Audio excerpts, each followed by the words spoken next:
Hi guys and welcome to the first Yoga for BJJ podcast. My name is Sebastian and My name is Miha, and we're really excited to do this first podcast together where you get to know us a little bit better and we say stupid and interesting things on camera. Exactly. And what we're going to focus on today are frequently asked questions. So we get a lot of questions from people regarding different things, and the same questions repeat themselves a lot, and we think that this is a great format and a great opportunity to shed some light on them. Indeed. What's the first question? The first question would be, who are we and what do we do? It's not something that people ask us that much, but I think it's the first thing we should explain a little bit about ourselves. Really quick about what we are. We are yogaforbjj.net, a website for jiu-jitsu practitioners that want to stay in the game for a long time. So we shoot yoga videos on this camera and you train to them from home, and that's what we are. Yeah, like a portable yoga studio specifically designed for grapplers. And what we do is, Sebastian of course is the yoga master, he shoots the videos, and I help him with the customer service and talking to you guys, doing stuff on the website. And it's family business in the sense that we do everything ourselves. Basically, we weren't professionals before, and slowly we're getting to a higher and higher level. Yeah, thanks to you guys for showing a lot of patience during the early years. We had some intense periods of website crash downs and whatnot. Yeah, thankfully we're not there anymore, and we also get a lot of help from our users when if something isn't optimal, they point to it and then we get on it straight away. That's our mentality. And what the website is now, it's a collection of programs, tutorials, all shot and designed by Sebastian. And Sebastian, what would you say to people who don't know anything about you? Who are you? What's your story? My story is I started with judo, and I did judo for about 16 years, and judo is fun but also very taxing on the body. So when I found jiu-jitsu, I realized that jiu-jitsu is even more fun and less taxing on the body. So I started doing a lot of jiu-jitsu, and I did only jiu-jitsu. I almost didn't warm up before jiu-jitsu because I wanted to go straight to sparring. And needless to say, but I'm gonna say it anyways, it became really taxing on my body. So I was at a point where I'm like, am I gonna have a healthy body for the rest of my life, or should I do jiu-jitsu? And instead of choosing between the two, I found the perfect middle ground, yoga, to bring these two together so that I could keep training hard and have fun on the mats without ruining my body. And when I started doing yoga and my back got better and my jiu-jitsu got better, I couldn't help but sharing it with other people, started teaching yoga. Yeah, and this is a question we got just today. So one of our users or members, he asked if his back was, he had a herniated L5 vertebra. And we always say we're not medical professionals. You should always consult them first. But his question was, can yoga help me? And the way Sebastian answered it was basically you had the same injury. Is that right? Like, yeah. Hernia in the lower back, and I think that's a big part of the Yoga for BJJ story, that Sebastian, you got into yoga because of that injury, right? Yeah. And it really helped. Yeah, but after that, like after the injury I got well and I continued doing it. Was not just yoga is not just a rehab tool, but yoga is a tool that makes you it's really like a cheat code that you unlock new levels of your jiu-jitsu game. We had a really tough roll today, and you could feel, we didn't roll in a year, and you could feel how the yoga made me even smoother. And it's just, if I can say from first-hand experience, I roll with a lot of different people, but no one has the ability to make limbs appear where you don't expect them. So let's say you're going for a pass, I kind of turn to turtle, and then there's a hook coming in from from a place where I've never seen it come before. So that's definitely like a major advantage. And it's not like I'm Dalsim from Street Fighter. I don't have over flexible joints. I have I have like flexible hamstrings. But when I started yoga, I couldn't put on my socks without laying down on the actual ground. I had so much back pain. I was so stiff, so I had to lay down like this and pull my ankle in to put on my socks. So like yoga is a great rehab tool, but more than that, like I said before you jumped in. When I started teaching yoga together with my wife, and I could see like almost instant improvements of the students, like 3 or 4 times they came to my classes, and they said, one guy said, if I felt like after 3 classes that I was like Forrest Gump when he got his bracers off. I was running to the bus, and suddenly for the first time in years I felt movable and strong in my hips. So what I see, like from years of experience of teaching now, I see that everybody finds different things in yoga that just translates immediately to jiu-jitsu. It's not like you're gonna fix an injury in one class, but your jiu-jitsu is gonna respond immediately when you start practicing yoga, and that's why I'm so excited and stoked about it. And if I may say this, so my background is pretty similar to yours, and I did judo for a long time. We never ever stretched. The warm-ups weren't very professional. Judo, it will make your mind tougher than pretty much anything, but it's not very good for your body. So after I started jiu-jitsu, I definitely saw that my mobility and my flexibility are not where they should be, and I knew some moves that I just couldn't do before. And after starting with yoga myself, I've been doing the yoga for BJJ videos for years now, and I definitely see a lot of room for improvement still left, but also I see the improvement that I actually got. So basically it's just the mobility of my joints is better, and that's why this helps me to basically spread the message, work with you, because I believe in yoga for BJJ as much as anyone, basically. Yeah, and one aspect of yoga that we do not have in jiu-jitsu, only the most absolute fanatic serious practitioners do things similar on the both sides. If you do 10 on the right, you do 10 on the left. Who does that? I don't do it. But in yoga, we're forced to do it. So yoga forces you to be more symmetrical. Yeah. So your posture improves, and your right side and left side are balanced up. And that's one of the things that I think unlock your jiu-jitsu the most, is that you become more even and balanced in your body. Yeah, and I think also the aspect that could be useful for some people is the mind also becomes more balanced, I think. Especially when you do yoga before a competition, I find that it just distracts you from everything that's going on and just makes you focused, balanced, so you can go in there and do your job. It distracts you from all the distractions, so you become more present. Exactly. So question number 2.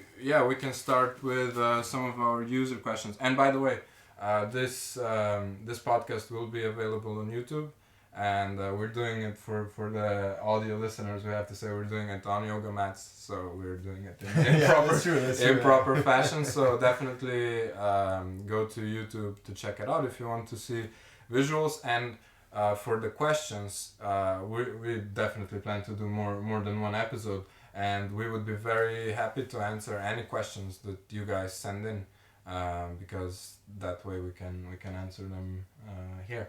Indeed. And okay, the first question. So now we're going to go over the questions which may seem a little bit silly sometimes, because there's no simple answer for them. Basically, you can't really expect. They're super obvious, but they're hard to reply to. Exactly. So let's just start. So one of the questions we get the most is, how much yoga should you do?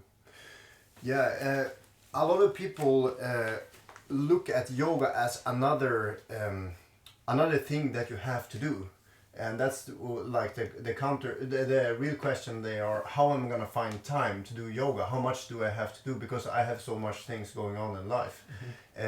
So I say it's better to do 10 minutes a day for 7 days a week than 1 hour once a week, because it's not about how long you do it. or how it's how often you do it. If you get it into a habit, 10 minutes a day of stretching. Let's say you have stiff shoulders, and you do 10 minutes of precise shoulder stretching every day. It's gonna be magic in 2 months. 10 minutes a day, daily. You're gonna change because your attention goes there. If you do a 3-hour session once a month, then you can forget about it for the rest of the 29 days, and it's not gonna change and you. obviously after a few rolls you get tight again anyway, so Exactly, like yoga is if you can manage 10 minutes a day, I think that's the perfect start. And you can't help but increasing it to 15 and 20 minutes because you start feeling how good it feels, so you will want more yoga. I've heard that a lot from people, and I see it from my own experience. Once you start to see and I wouldn't say like the results are okay, so I could have my leg this far up and now I can have it this far up. It's not really like that. It's after you get done, you kind of just feel looser. It's an immediate benefit that you feel right after, and it's especially good if you roll after. So I think those kinds of benefit if you get them daily. Yeah. They make you stick and make yoga into a habit. I can change the question to how often should I eat healthy? Yeah. Like once a week or once a month? Should I eat 2 hours a day? No, you should try to eat healthy a little bit every day. Yeah. That's what's going to make a big difference. So that's how often should you do yoga? Every day, but 10 minutes is enough. Yeah. And another question that is maybe a little bit oversimplified is, how long should I hold a stretch? Yeah, that one is actually depends on the stretch, because some stretches are very different from each other, and all bodies are different from the next body, like the proportions and how stiff you are versus how stiff you feel. Because the people I know that complain the most about being stiff are professional dancers that can put their legs in a perfect split, because they push themselves so far, so they feel stiff, even though for us they look super flexible. So how long should you hold a stretch? I would say if you're doing, let's say, this stretch, one knee down, stretching sideways. Yeah, so it's just for the audio listeners, he's basically doing a hamstring stretch. Hamstring stretch with one leg, bending a bit sideways. Yeah. So it doesn't really stretch if it's less than 30 seconds. Unless I'm doing like a kind of warm-up, bouncing up and down like this, then it's something else. But if I want to stretch for flexibility, taking 6 to 7 breaths, deep breaths, which is about 30 seconds, I would say is a minimum. And that's something that we see people have difficulty with, basically breathing. And it's such an important component of stretching that I think it's very easy to learn, but not many people know it from the conventional stretching that's taught. You know, I've seen classes, both judo and jiu-jitsu before, where there's some stretching, and it's like, okay, stretch this hip, 1, 2, 3, next hip. It's like it's basically doing nothing. Really. My best beginner tip is to stop counting seconds and start counting breaths. Let's say you start at 10, and then you take inhale, exhale, and then 9, and then you do that, and then suddenly a minute passes. And if you do one side first and then the second side, that's 2 minutes of specific stretching for your problematic area. And your body is going to respond and send out hormones like, keep doing this because stuff is happening. It's going to go by itself. But let's say count to 10 while you're breathing, and that's a very good start. Yeah. So since we're on the topic of stretching, this is a question we also get a lot. I remember asking you about it. It's when you stretch for a while or pretty intensely, you get a sore feeling in your muscles. It's kind of like you lifted or did something like that. And the question is that normal? What is that basically? Yeah, I can't explain on a cellular molecular level, but when you have, like, let's say your quads, the front of your thighs, and you start stretching them a lot, or the hamstrings, it's natural to feel a bit stiffer afterwards. Like the doctor says, sometimes it gets worse before it gets better. And when let's say you sit at an office chair for 6 to 8 hours a day, and you start doing stretching, and you get really into it, like you get into jiu-jitsu, and you start stretching for half an hour a day, of course the body is gonna like react to it. It's like when you're changing your diet. You used to eat McDonald's and then you start drinking smoothies. Of course you're gonna get a reaction. It's like what's happening to my belly? Basically your entire gut flora. Exactly, and it's the same with muscles. Like when if you have super stiff hips and you start stretching them, things are actually stored in the hips. You have the muscles are like, what the hell is going on? And the fascia too might be really stuck, so you might feel actual real pain if you do a deep stretch when you're really stiff. But if you're patient and you don't start practicing with ego and trying to beat some kind of yoga world record in speed, but that seems like a key word, patience, because I think it's important to realize, and we never really lie about this, or we never ever promise any magical results. Yoga takes patience, and you have to wait a while before you see really drastic results. Some things will have immediate results, like the sensation of well-being might be there instantly. Your stiff hamstrings might take 2 years before you can notice the results. But I think a lot of people get benefits that they don't notice also. It's only when you start thinking back, and like 3 months ago when I started, things changed, but I didn't notice it because some things are really subtle. I think a great tip for people getting into yoga would be to take some before pictures. So when you decide to go for it, first of all, you will have a very clear reference, and second of all, it will also motivate you more to improve yourself and to stick to it. The reason people don't do that is probably because they don't even want to see themselves, because they feel ashamed of whatever it is.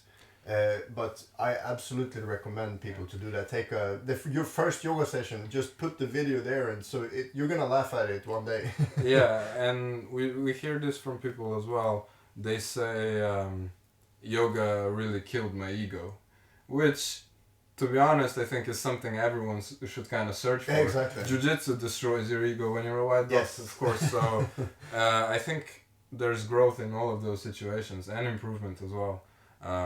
Anything that brings you back down to the ground instead of in your fantasy is perfect. And another thing that I noticed, and I'm interested in your comment, is I find it with yoga and jiu-jitsu and like very hard competition training 2 times a day, doing lifting and stuff like that as well. I find it like a balance or a battle between getting the effects of mobility and flexibility in, and the muscles getting kind of tight and the body just tightening up, stiffening up.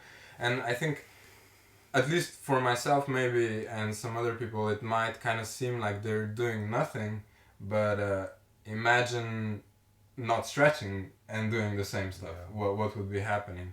I think it's kind of like, I find that if, I don't know, I have X amount of pressure, of stiffness after a competition, or after a training, it kind of gets balanced or reduced by yoga. And what would you say about that?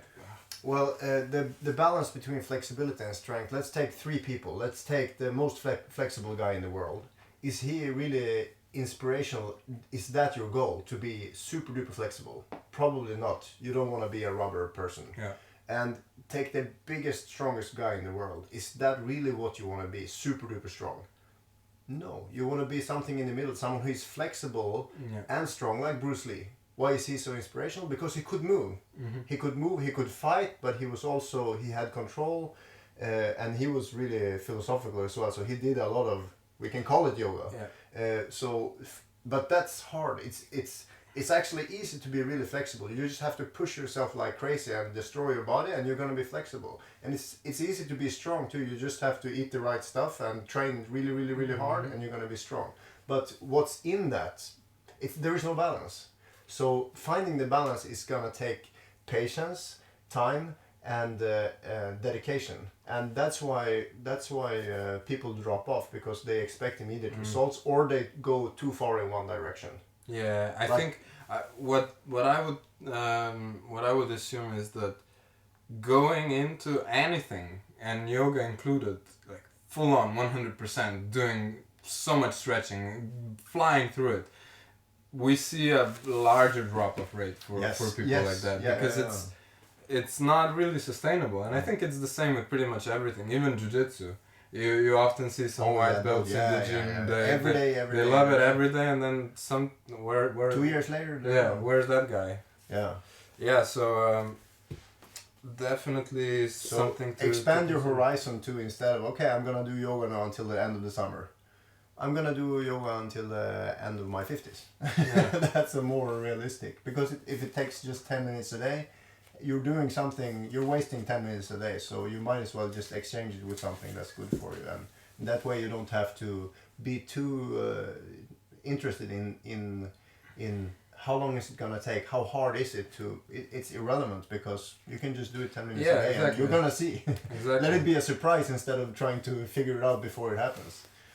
Yeah, it's a problem for a lot of people.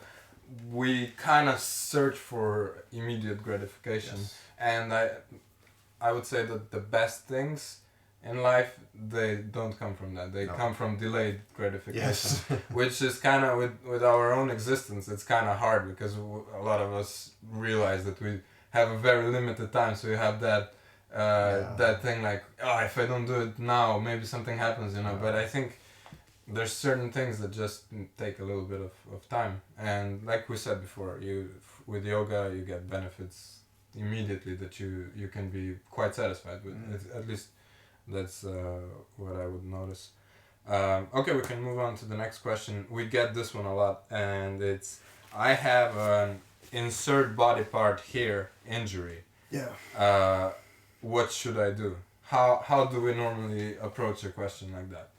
Well, you can do two things, and both are legit. You can visit a specialist who know what they're talking about, or you can not do that, because you have been to a lot of specialists and nobody could help you. So you can either let someone else take care of it for you, which might work. You have to try it before you know. But if that doesn't work, or if you just want to take care of it yourself, you can. Depends on the injury, of course. If you have some really weird thing in your DNA that just makes your knees atrophy, I'm not saying that yoga is gonna cure it, and it would be illegal for me to claim such a thing. But if you have the most common problems like popping shoulders or just stiff shoulders, pain in the knees or injuries in the knees, and a lot of stiffness in the hips and lower back problems. 95%. That's usually what it is, or the neck and the fingers. What can you do about that? Will yoga help? I would say yes, it will help, but not if you.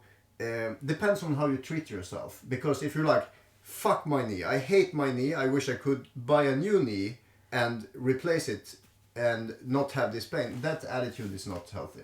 But if you're like, okay, I'm gonna do yoga and I'm gonna do whatever it takes to do what I see on the screen and not feel pain in my knee, that's very healthy. And so if you can manage to modify the like 10, 15, 20% of the poses that you can't do full on without trying to get addicted to that feeling of, I had pain in my knee, because I had a lot of pain and it was kind of a masochistic sensation, like I wanna see if that hurt, instead of just like, exactly. When I started to practice yoga, you can recognize I can definitely recognize that. It's like, does it hurt? And the more you think about it, the more it hurts normally. Exactly. And just one thing regarding the knees specifically, we say this a lot and people might find it useful. It's that yoga can't really fix or change the structure of your knees and what's going on. No. So if you have a torn meniscus, I've had a surgery on that just in June.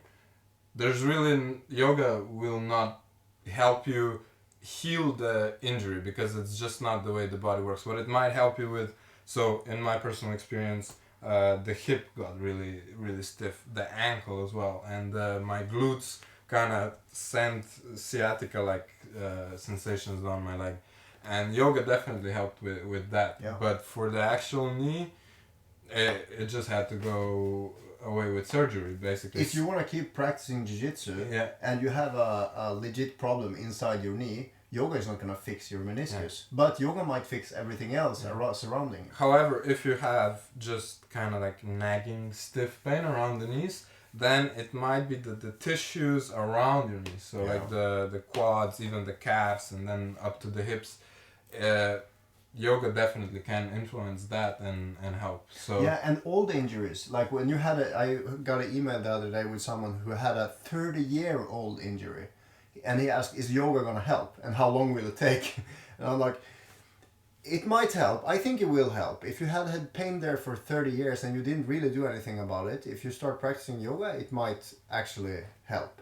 But if you had pain for 30 years, I'm not saying it's going to go away in 30 days. It might take 3-4 years before you figure out what you have been doing wrong for 30 years. Because if you have an injury and 30 years later you still have pain, you didn't adapt the right way. Your body is trying. The pain is just a signal from one body part telling the brain, do something different.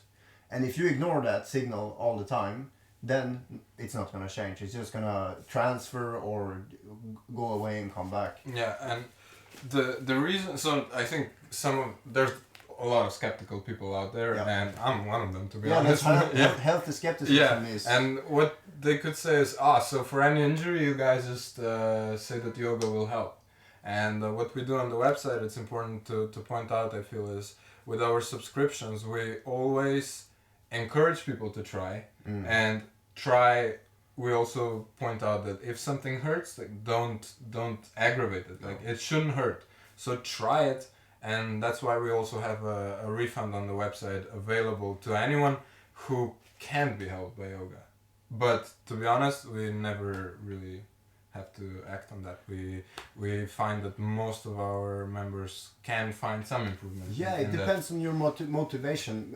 I'm not saying that yoga can cure everything, and I'm not saying it will cure anything, but this is what I learned in my teacher training. My teacher told me, you should never tell someone this will fix that, because you don't know, because no yoga teacher is an expert, and most experts aren't experts either. The real experts are really humble, and they admit that they know almost nothing. And the best experts in the world will say, how does this feel? Does this hurt? Yes? Okay, then we're going to do something different. And they just try and fail until we find something that works. And I try to teach the exact same way in yoga. That sounds to me like being successful in life, in anything, really. Yeah. So not trying to find a template that you can force on top of reality, but you just experiment and stay humble and try. And if you're a person with an injury and you're motivated to not be injured anymore, you will find a way, I guarantee you. And out of our 150 videos, I think, you will find one video that's going to be your favorite, and you're going to find 5 to 10 exercises that you want to be doing every day, which is going to make your pain go away for a while, and you're going to feel really healthy, and your body is going to flip from a bad spiral to a good spiral, and you start having fun and you start feeling good. And if that's not healing, there is no healing. Like if you can practice yoga that feels good and is fun, and so that you want to do it more, then your injuries, even if it's not completely healed, if let's say you lost an arm, you're not going to grow your arm back, but you might feel much better with everything else in your body. Yeah, definitely, I agree with that. And something that we also encounter is, so I would almost fall into that category when I started, being as flexible as a rock, we like to say. Basically, it's being so inflexible and having neglected that aspect of well-being for so long that it's actually like embarrassing to yourself, for yourself to try. But if that's the case, you absolutely need yoga, basically, or anything that will improve your mobility, because at that point your daily life and jiu-jitsu, they can suffer a lot if you're that flexible. So what recommendation would you have someone who would identify as a rock in terms of flexibility? Start with a lot of support. Instead of sitting up on your butt with straight legs and trying to touch your toes, beginner mistake number 1, throw your legs up the wall so that you're laying down on your back with your legs up the wall instead. So instead of you doing the work, gravity and the wall will do the work for you. So instead of sitting there for 30 seconds and feeling stiff, you can stay there for 20 minutes And when you stand up, you're gonna feel completely different. Your spine has been straight the whole time. Your hips was up in the air and then they slowly lower down. Your legs were bent and now they're straight. And everything happened while you were like breathing and relaxing, or even staying on your phone. Yeah. You're just using a smarter strategy. Like rock, I know the feeling of being a rock. I was flexible, but my pain made me into a rock. I couldn't take on my socks. So the first exercise I found for my lower back was simply laying down on my back and just rocking up and down, really small rocks like this. And this was enough for my spine to like respond and like, okay, this is not dangerous, it's not pain, I'm not provoking the pain. So that was the first exercise, and then I found another one, and now I can do 4.5 minute handstands and do crazy stuff. It just starts with one simple thing. So if you have pain, find that one exercise where you can start and take it from there. Yeah, that's a very good recommendation, I think.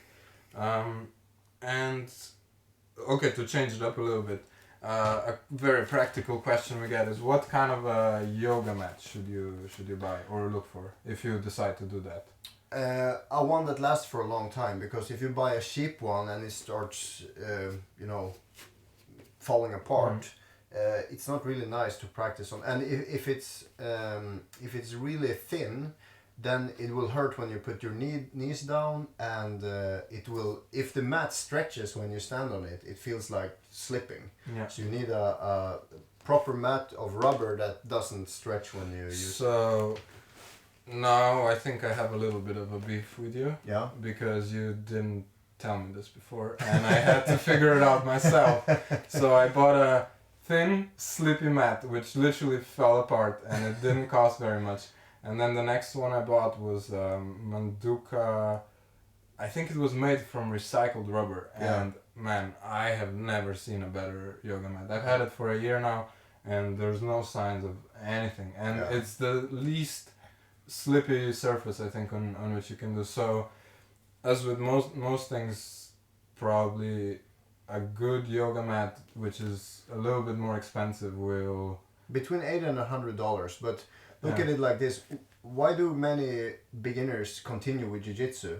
Because they make the initial investment of like $150 gi or $120. So if you make a good investment in a yoga mat, if you down the road decide to stop doing yoga, you can give it away as a present to someone who does yoga.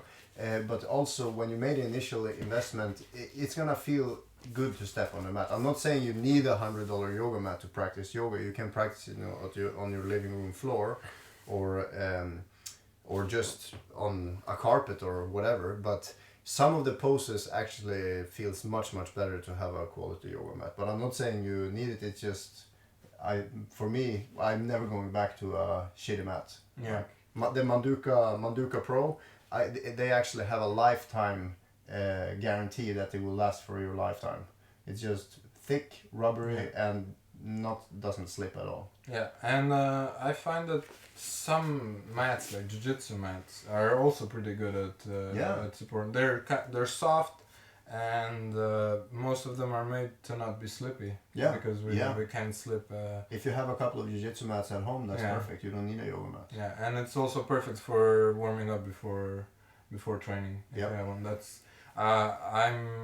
I'm training in Dublin now at East Coast Jiu-Jitsu, and I really like the culture at the gym with stretching, and yoga is really good. Because you do like yoga as warm-up for every training. Yeah, right? I mean that's all down to Darryl O'Connell, who's my coach now. He's one of the success stories from yoga for BJJ. Also had severe back issues, and now every time I see him do some stuff, I'm like blown away, because he's turning into somewhat of a mobility and flexibility beast. Yeah, and I think people who train at our gym, they see that how much of a benefit it has. Yeah. And a lot of people show up before training. They start doing some mobility stuff, flowing, stuff like that, and the mat is perfect for that, so you don't have to worry about it. Now that you mention it, it's fun to see that white belts and black belts can be, even though the BJJ technicality is like they're oceans apart, they still feel the same way in their body if they don't do yoga. Like they a black belt can feel super stiff and have a lot of pain, and they can still kick ass on the mat. Yeah. Just but a white belt, how many people like that do we know or we've heard of? Like extremely stiff people who just destroy everyone. Yeah, but they also destroy themselves. Well, I'm not gonna mention names, but I saw one black belt world champion. He was doing a yoga class, and I felt so bad for this guy because he couldn't sit down on his butt and stretch forward. He was falling back because he was so stiff. Like, his jiu-jitsu is amazing. He's so strong you won't believe it. But he can't move at all. So I'm like, I admire this guy because his jiu-jitsu is great. Yeah. But what about in 15 years? Where he's going to be in 15 years? He's not going to be able to sit up and down on the floor because... And I've seen so many stories in judo like that. I've had the opportunity before my jiu-jitsu days to train with the Slovenian Olympic judo team. Yeah. Incredible results, especially the girls there. I think there's 2 Olympic gold medals now, or like a lot of great achievements.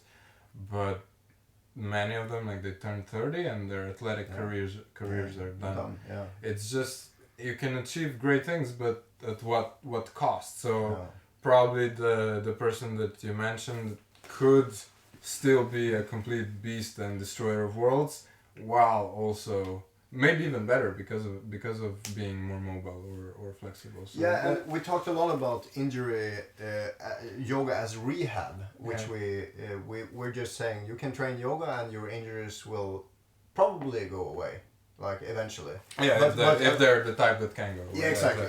But what we haven't talked about is yoga as prehab. Like, you stay away from injuries. Since I started training yoga, I've just been injured a couple of times, and that was from stupid jiu-jitsu moves, not tapping to a reverse heel hook or whatever, just bad luck or being stupid. Yeah. But my shoulders, my elbows, my ankles, my wrists are fine.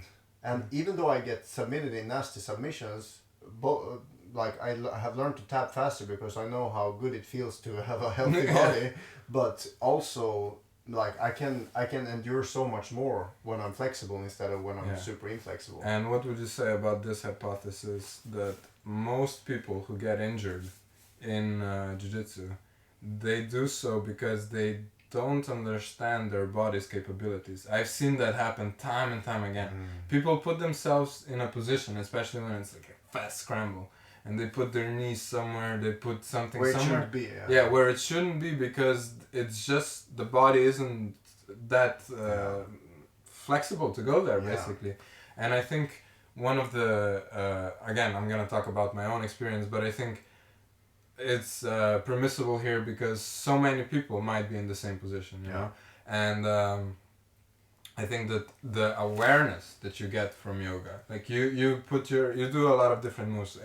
For example, during a flow, you show a lot of different stuff, and then you kind of realize, like, okay, I can put my heel this far to my butt. I can do this. Yes. I can do that, and I can't do some things. And I found that I also haven't been getting injured during rolling, unless, like, it was a situation like that where a bit of that stubbornness comes in. In a competition, and just because of this awareness, not putting yourself into a position, if you can avoid it, of course, where something might happen due to your body's limitations. I would say 4 injuries out of 5 don't happen because you there is such a thing that everybody knows about called muscle memory. And when you practice yoga for half an hour a day and you put your body in weird positions, but you get to know, like, my body is meant, it can be here, and my body feels really good here, and when I do this, it feels really weird. And when you just roll that in your head over and over again, every time you step on a yoga mat, when you step on a jiu-jitsu mat, it doesn't go away, it's still there. So when someone puts you in a similar weird position, you know, is this a tap situation or is this just a keep pushing situation?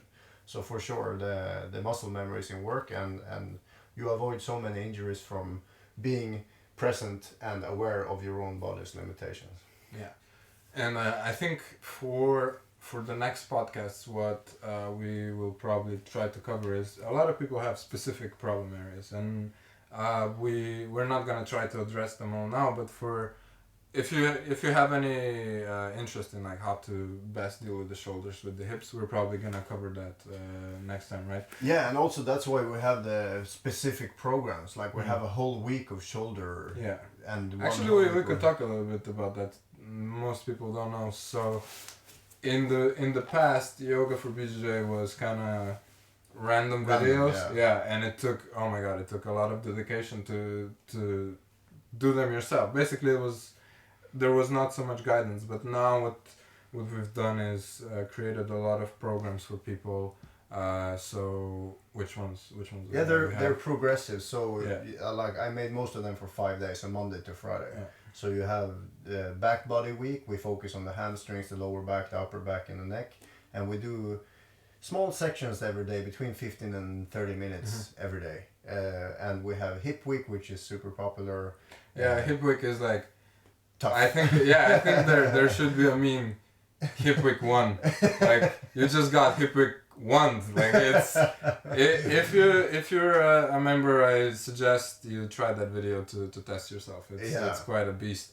And then we have the yoga for rock weeks for if you feel stiff as a rock, you can try the yoga for rocks for the inverted guard and more are coming up. This is actually one of the most frequently asked questions. It's how should I actually proceed on the website? And what we've done now is the first program, like you said before, 10 minutes a day to get the habit started. So the first program is 10 and 10. 10 minutes for 10 days. Yeah, so you focus on one body part or one problematic area a day and just kind of gently go through it. And then some people have difficulty with some of the poses, which is again incredibly important to stress. Don't be ashamed of that, or don't quit because of it. Don't get frustrated. Just like anything in life, you're not good at it at first, but then you get better. And for people who find a few poses difficult, we kind of direct them to Yoga for Rocks, which we hope to turn into a series. And the rest who don't find it that hard, they have Startup Week, right? To kind of get in touch with the we have an outline on the website. Yeah, exactly. So it's, if you can remember it, it's yogaforbjj.net/order. What's the thing called in the middle? Order videos. Order of videos. Yeah, we're gonna post it in the description of this video as well. And then there's Fundamentals Week as well, right? Foundation Week, sorry. You can go to yogaforbjj.net/programs and and just check them out. Yeah. But then we also don't want people to just look at the programs, because there's 150 videos. Yeah. And if you go to the video library, you can search for a lot of tutorials and a lot of different videos. My personal favorite is hip sequence. So it's like a really retro video, just 20 minutes. But the problem that I had with my hip before, I did it every single day. It feels super good. It's just the perfect intensity. And I really recommend our members to check it out. It feels great, and not many people know about it. Yeah, it's kind of like like an older video. So I think it would be a good idea to talk about jiu-jitsu a little bit, because this is yoga for BJJ. Sure. So like you said, today we absolutely tried to murder each other in preparation for our matches. So where are you competing next? I'm competing in a new tournament with the EBI rules, Edinburgh Invitational rules, called Crest in Finland, and there is 16 guys invited. No gi, 20 minutes, submission only, and 5,000 euros, which is like $6,000 to the winner. Muy plata. Yes. I think that will definitely be like an underrated tournament, because we're based in Europe, obviously, and a lot of those guys in that tournament are like proper high-level practitioners, and most people don't know their names. So for you American buddies that we have and other people around the world, maybe check that out, Crest Invitational. And I'm preparing for a Polaris match. So Polaris is one of the premier professional events now. And for me personally, I'm gonna be on the undercard. I think my opponent is well known, and it will be announced officially. I don't wanna do it, but man, some insane names on the card. I just saw that Gary Tonin is fighting Gilbert Burns. Durinho, yeah, it's gonna be crazy. And I think Minowa Man. Do you know Minowa Man? He's a fighter from Pride, who's like, I think he's around 90 kilos, maybe even less. I don't know. And he made a reputation for himself by just submitting the hell out of heavyweights, like legit monster heavyweights. He's really well known in Japan for leg hooks and all that. And I think I may be wrong. He's fighting AJ Agazarm on the card. Okay. And there's a few insane names that are gonna fight, and it's in Poole, England. Yours is on the 22nd of October, right? And my fight is on the 29th of October, and it's gonna be free on YouTube if you're interested. And the main card is a pay-per-view, well worth buying. Yeah. I was there for the previous one. Oh my god, what an experience! Just seeing Gary Tonin fight Polaris live, the madness. Like, one moment, I don't know if I'm ever gonna forget it. Like, Polaris was kind of getting up from his knees, and Tonin was also kind of getting I saw the up. picture. Yeah, and the way he flipped him, I was like, this is not humanly possible. Like, what I like about this new some I've been to some of these invitationals which were really, I went to one in the States which was super boring, but like it was a few years back, and now it seems like people try to please the crowd. So fighters really try to show off their jiu-jitsu, not caring about if you win by advantage. So and the crowd is getting more educated too, so people know what to look for and appreciate the actual jiu-jitsu in the fights. This is, I think our two competitions have the best rules. So EBI obviously is exciting because it's so smart. It's very smart because it's like I like the comparison to penalty shootouts in football. Football is boring, by the way.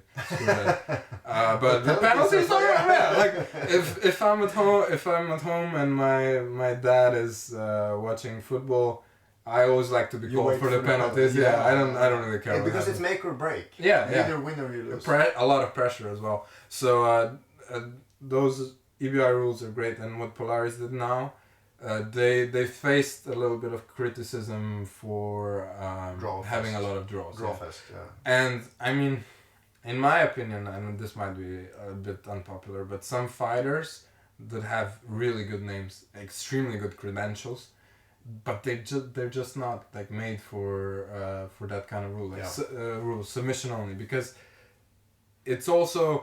it's about winning, but it's also about not losing. So you have two ways to go. One is financial motivation, which doesn't really always work unless it's extreme.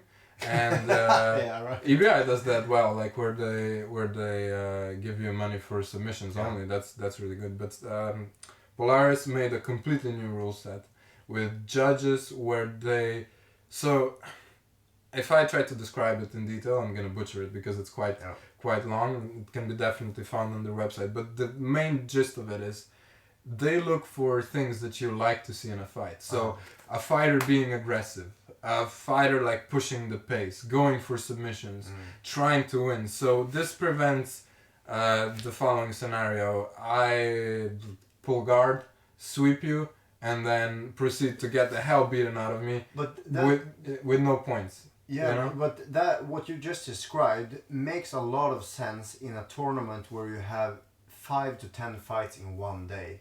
It's just being smart. People can call it boring, but a gold medal can be boring, but it's well worth being a little bit strategical. Yeah. But when people pay for an event, it's an exhibition, and you're there to please the crowd, then it doesn't make sense. Yeah, and I agree as well that points are there for a reason. Like they actually can decide who's better, right? And in addition to that, Bernardo Faria made a good point. He said that getting scored on opens you up, and that opens up submissions as well. True. don't get me started on advantages. So this is we're trying to make this as family friendly. Yeah. So no And swearing less today. opinionated. Yeah, no, not so opinionated, but yeah, our opinion, at least my opinion about advantages is not very nice. Or winning by advantages on purpose.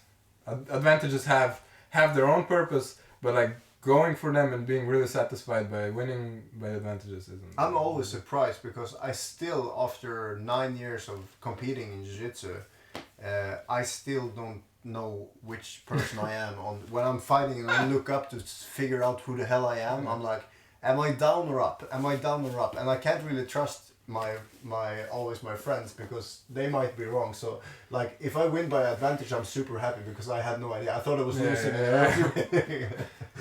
That's like there's not many people like that, but I think that's why people like you and watch your matches.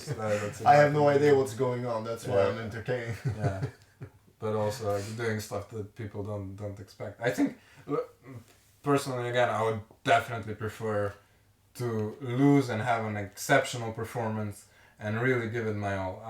The crushing defeats are the ones where you don't show how good you are. Yeah. But if you show how good you are and the guy is still better, yeah, so and especially showing off to yourself that's why you compete. Because for me, competition takes training to the next dimension. It's because at training you don't know if the guy you're fighting is giving it his best. He might have a bad day, you might have a good day, he might be tired, you never know. But in competition, everybody has the same ability to prepare for the competition.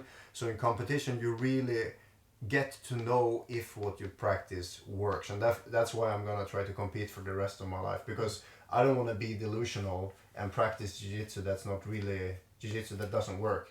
I don't want to be practicing a system that I invented in my head and that doesn't apply to reality. And that's why I love competition. Yeah, and I mean just the stress of competition. I think that's one of the best things you can put yourself through. It sucks. Before and it's. I mean, it's not like we're like seasoned black belts, but we always recommend people to compete, right? Yeah. For just if let's say you're a 4-stripe white belt or something, and you have a normal life, a normal job, but jiu-jitsu is your hobby and your passion.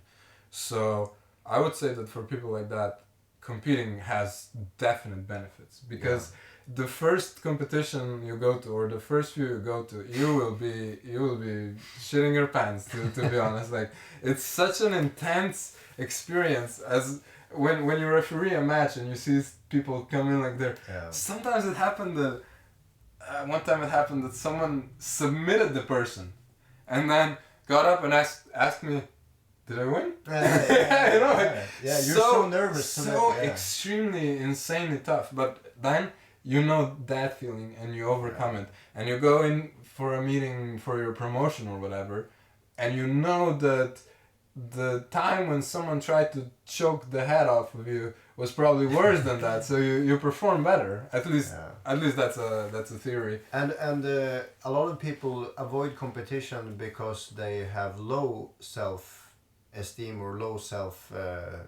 They don't think they're good enough in some ways or another to compete. And some people have a lot of ego, like a really strong ego, and for them it's even more healthy to get.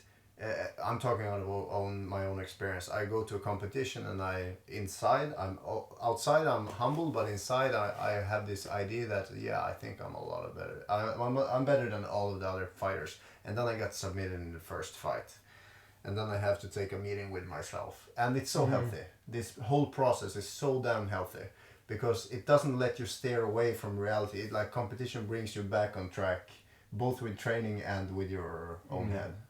And it's just it's about perseverance as well, because I don't think there's anyone who can lose and then basically you have to get over it. Yes. You can't just lose and quit, you know. No, what I wanted to say was, there's probably, you think of a jiu-jitsu world champion and it's very unlikely that they went and won everything.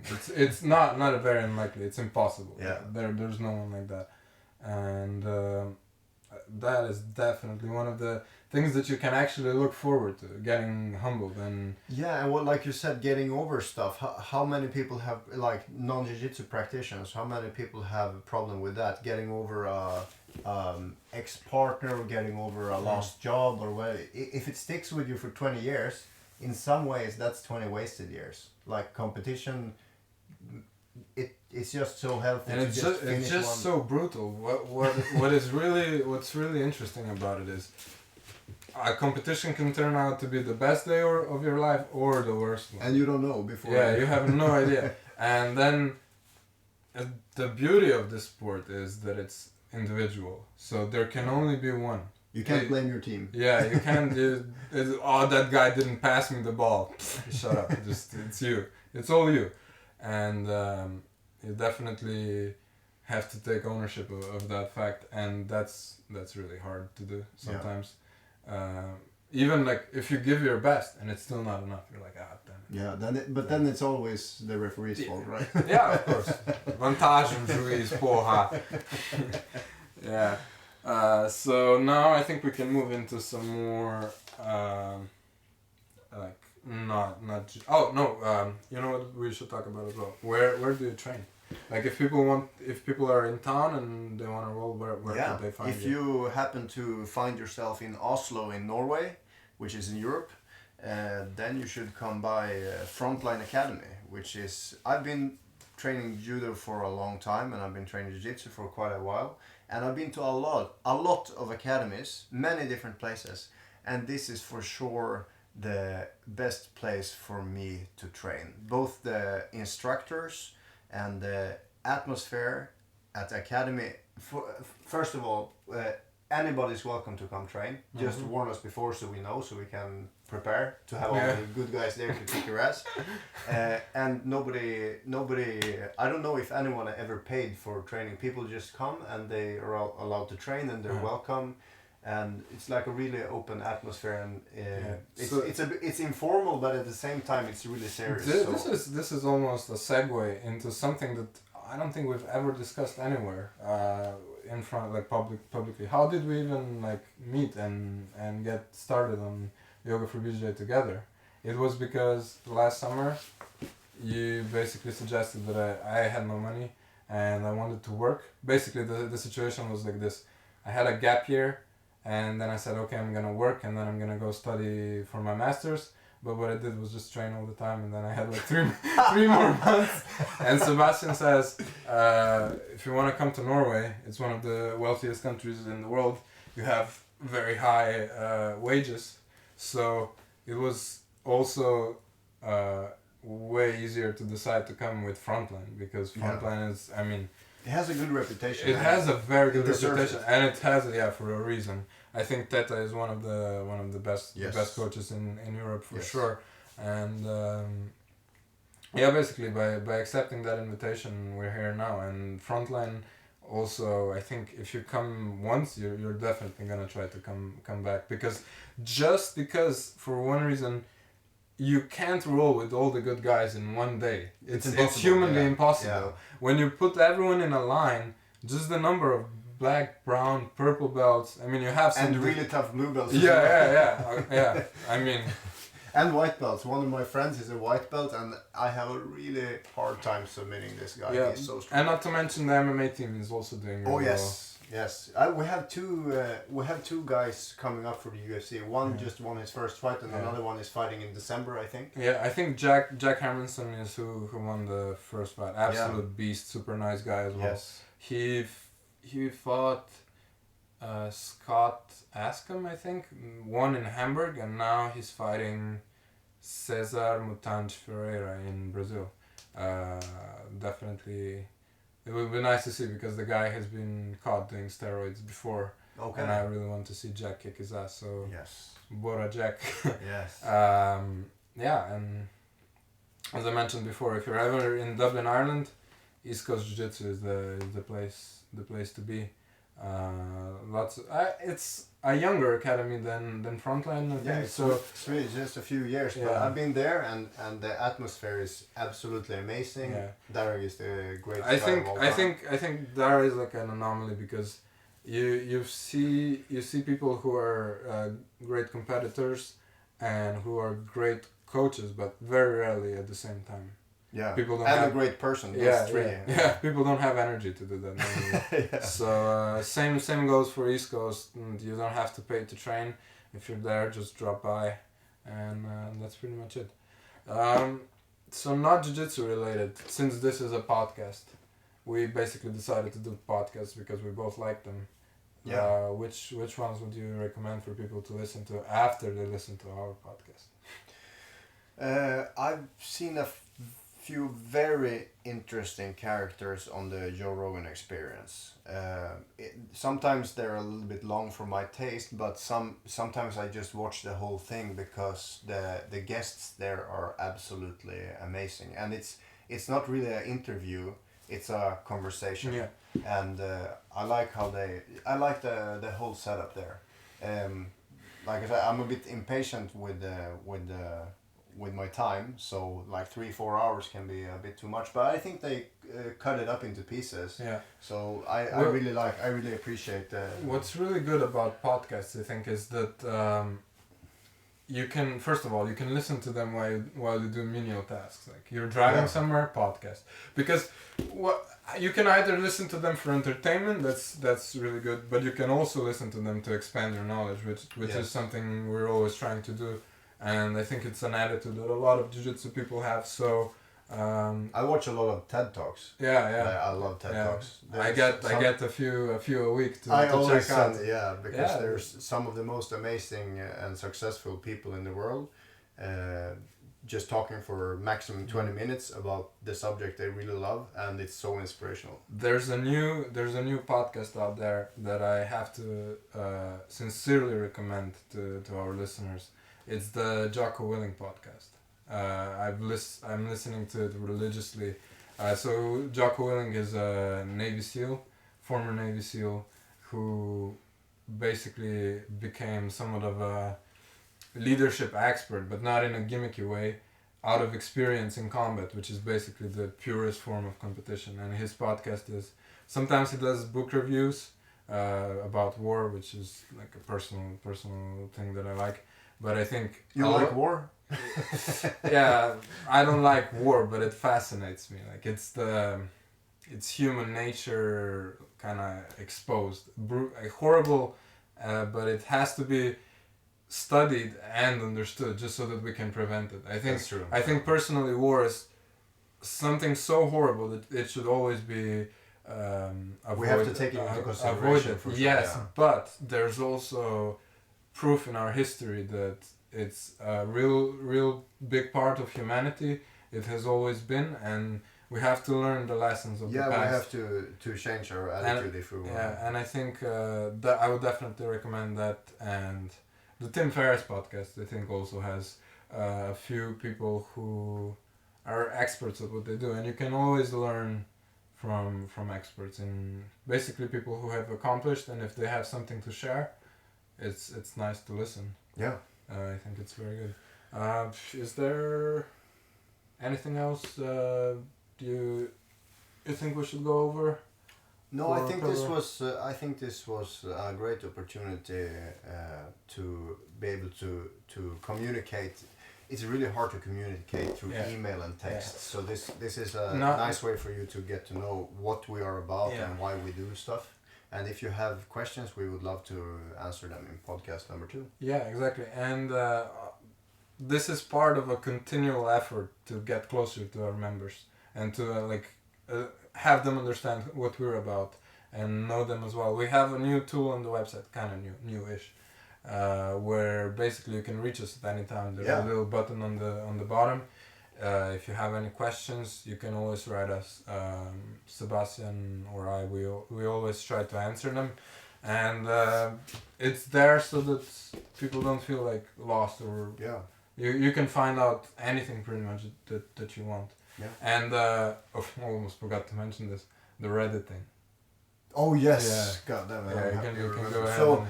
So this podcast is about you getting to know us and asking questions and stuff, but there is a big community of yoga for BJJ practitioners, and we don't have a place to meet. but now we do. Yeah. So we checked out many different options, and we landed on the best forum place on the internet is Reddit. Yeah. So we launched a subreddit called r/yoga for BJJ. Yeah. And it's meant for both our users and people who want to see what Yoga for BJJ is about. There's a few useful videos, and everyone is really encouraged to ask questions, present their experience. Yes. Before and after pictures. There are few better things to hear than someone saying, "Hey, yoga really helped me out." And yeah, you don't have to take our word for it. If you go to the subreddit and you read every other person's experience, you don't have to listen to us at all. You can just see the proof there. And this podcast will also be there. A lot of other stuff will be there. So everyone's definitely encouraged to check it out. And I think that's it for today. Thank you very much. Yeah, we'll see you in the next one or on the mats. So cool! I got to say this for once. He always gets to say this, but I never do. You sneaked. I was just about to say it. Yeah. So see you guys.